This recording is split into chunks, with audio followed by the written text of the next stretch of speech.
And we are back with the fourth segment of the GSMC Sports Podcast presented by the GSMC Sports Network. And in this fourth segment, we are going to be looking at NBA stars actually, who have been injured and are most likely going to be sidelined for a couple of weeks, and the significance of their losses for their team. It's going to be a little bit of a shorter segment just because we are a little bit low on time. But before I talk about these NBA All-Stars, let's go over to the NFL. And an All-Star that's going to be out for a significant amount of time is the one and only Dak Prescott. Yeah, I only just did that because I really don't like the Cowboys, and I wanted to remind them that this guy's out, which means that there's no hope. And even then, when he's in, there's still no hope. Just wanted to remind you. So let's go ahead and go into this actual fourth segment. So first player we're going to start with is Ja Morant. Now, obviously, best player on the Memphis Grizzlies, without a doubt. The most impactful player for this team, without a doubt as well. He has a hip injury. He will be sidelined for multiple weeks. The amounts, how many weeks it's going to be, rather unclear. So could be maybe a few, it could be a little bit more than a few, and it really just is dependent on how Ja Morant feels and whether or not he's able to play. So, this is not really that good for the Grizzlies. However, I will say that one of the positives is that, this could allow the rest of the role players on the team to try and step up, and maybe Memphis can go ahead and find that second option that they need if they haven't found it already. And it could also give Zach Edey some time to develop his game as well. And, Zach Edey right now, he's been playing, again, this draft class is rather weak, but compared to everyone else in the draft class, he's been he's been solid. I will say, he's one of the very few rookies that I am not disappointed with in the draft. Alexander Sarr is one of them. Zachary Rasacher is another one of them. Reed Shepard, another player that I'm rather disappointed in. But Zach Edey, he's been a very pleasant surprise. He's also shooting the three a lot more, way more than he did in college, by the way. And he's actually hitting them at a very efficient rate. So I may have just spoiled his secret, but, I'm sure you guys, if you watch the game, you'll see. Now, next player, rather significant player, went out pretty early for the Magic after dropping ridiculous 59 points. Paolo Banchero, or somewhere around 59 points. It was a while ago. But Paolo Banchero, he is suffering a right torn oblique, and he's going to be reevaluated in 4 to 6 weeks. So the timetable on him is also rather unclear. So depending on how bad the injury is, we have no idea whether or not he's going to return for the season. Hopefully he does, so that way, the Magic have some hope. This man, incredibly underrated. Incredibly underrated. One of the most underrated first overall picks in the entire history of the NBA. He is phenomenal. But because he's playing in Orlando, he's not getting nearly as much recognition. He's just got to win a playoff series first. And then, boom, the media is going to be all over him. Next, pretty common player to get injured, Kevin Durant. He is suffering a left calf strain and will be out at least 2 weeks for the Phoenix Suns. Now, normally, if you're out for 2 weeks, I wouldn't really say this is a big deal. But because you are in the Western Conference, the competition is much greater in that conference than it is in the Eastern Conference. So you really, really cannot afford to, drop a lot of games, because you might end up dropping in the standings, and now you're going to have to play catch-up. I understand that it's still early in the season, but this has sort of been a common trend with Kevin Durant. He's been getting injured a lot mid-season, rather, real recently. It's been happening since he was on the Brooklyn Nets, and it happened twice when he was on the Brooklyn Nets, actually, maybe even more than twice, and now it's happening here in Phoenix. So again, really not all that ideal for Kevin Durant trying to stay healthy, but again, he's Kevin Durant, so I'm sure he's going to come back at 100%. Not sure what he'll do in the postseason, but we'll have to see. Next player, Kawhi Leonard. I'm sure you all know that Kawhi Leonard has been injured for majority of this season, and he's going to be sidelined for multiple weeks, depending on how quickly he recovers. We have no idea whether or not he's going to even make a return for this season. But considering how the Clippers are being a competitive team despite Kawhi Leonard, I can only imagine what's going to happen when he is on the squad. But we'll have to see how that goes. But he's going to be sidelined for multiple weeks. Again, the Clippers, they aren't really playing that bad of basketball, considering how the expectations for them were incredibly low after losing Paul George. Now it seems like they have higher expectations than the 76ers, which really says a lot.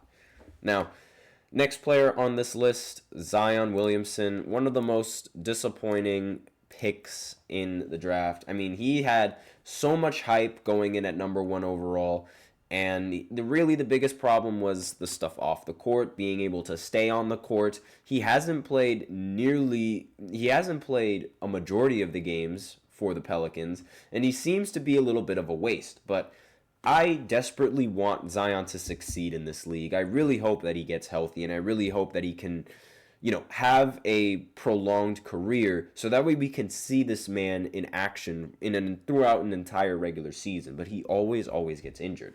Now he has a left hamstring strain and is out indefinitely, so no idea whether or not he's going to return for this season.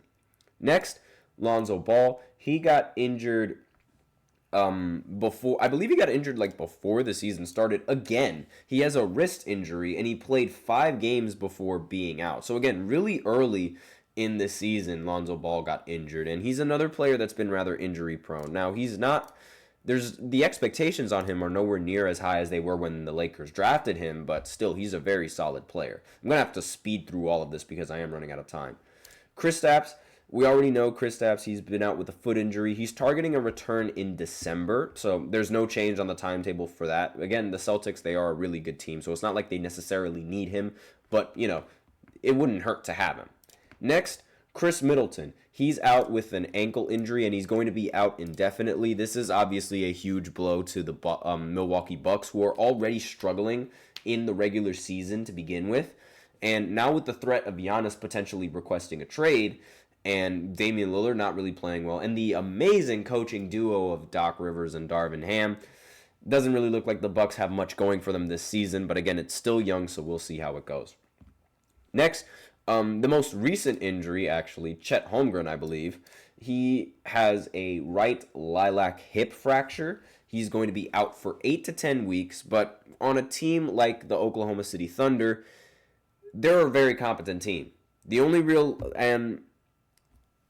lacking with this team, again, is now, with the lineup that they went out with in the last matchup that they played, they did end up winning, but the lineup is really small. So they have to rely a lot on three-point shots. And with SGA being the primary ball handler, I'm not entirely sure how I really feel with SGA taking a lot of threes. However, he does know how to score the ball. Don't get me wrong. He knows how to score the ball. But not having Chet Holmgren there is definitely a huge disadvantage for this team. I don't really think it's going to hinder them all that much, but still. Next, Joel Embiid. Of course, if I'm making an injury video, I have to include Joel Embiid. Left knee management, as they call it. He did return Tuesday from his suspension, but of course he did not play in the back-to-back game. So, he's going to be he's odd. I'm sorry to say this, but it's he's going to be rather odd. I have no idea whether or not he's going to be in a game. I have no idea whether or not he's not going to be in a game. The timetable is unknown, honestly. It seems like he's only going to play when he feels like it, which I can't really give a timetable for that. Next is CJ McCollum. He's out with a right adductor strain, and it's going to be a week-to-week thing, so not really that bad, but again, it's rather detrimental for the Pelicans, who are already suffering from injuries. More on that later. Well, I already alluded to Zion, but there's still one more player who's also injured for the Pelicans, and it's starting to look like trading for that player wasn't really the best move. More on that later. Tyrese Maxey, he's out with a right hamstring strain. He's going to be reevaluated in a week, so should be sometime next week where he gets reevaluated, and we'll see what the timetable is on him for his return. No idea. Next is Aaron Gordon. He has a right calf strain. He's going to be sidelined for multiple weeks, and again, unclear on the timetable. DeJounte Murray, this was the player that I was alluding to before when I was talking about the Pelicans suffering injuries. He has a left hand fracture and is supposed to be out for 4 to 6 weeks. And again, timetable a little bit unclear, so no idea when he's going to actually make his return to the Pelicans and to the NBA. But again, it is a really, really big blow for the Pelicans because They traded him, and they were expected to be a competent team in the Western Conference, but now that all of them, basically all of them, I mean CJ, Zion, and DeJounte all come down with injuries, it just completely just blows up the entire plan. Next, one of my favorite players for fantasy, Scotty Barnes. He suffers an orbital fracture and is going to be out indefinitely, so no timetable on his return. And last but not least, Jimmy Butler. He has been out with a sprained ankle and is going to be day-to-day. Now, you notice, these are a lot of superstars. And these are a lot of all-star caliber players and all-star talent that's already out early in the NBA. So, I mean, it's a good thing that I guess you could take it as it being a good thing that they're out early and they're not out during like the postseason or something like that. But still, it's a sad sight to see how so many NBA players have now succumbed to all of these injuries. But that's all that I really have to say on this segment. So now we're going ahead and going into the fifth segment, where it's actually a very surprising segment because LeBron and Netflix are getting sued. So we're going to talk about that in the fifth segment right after this short break. So be sure to stay tuned.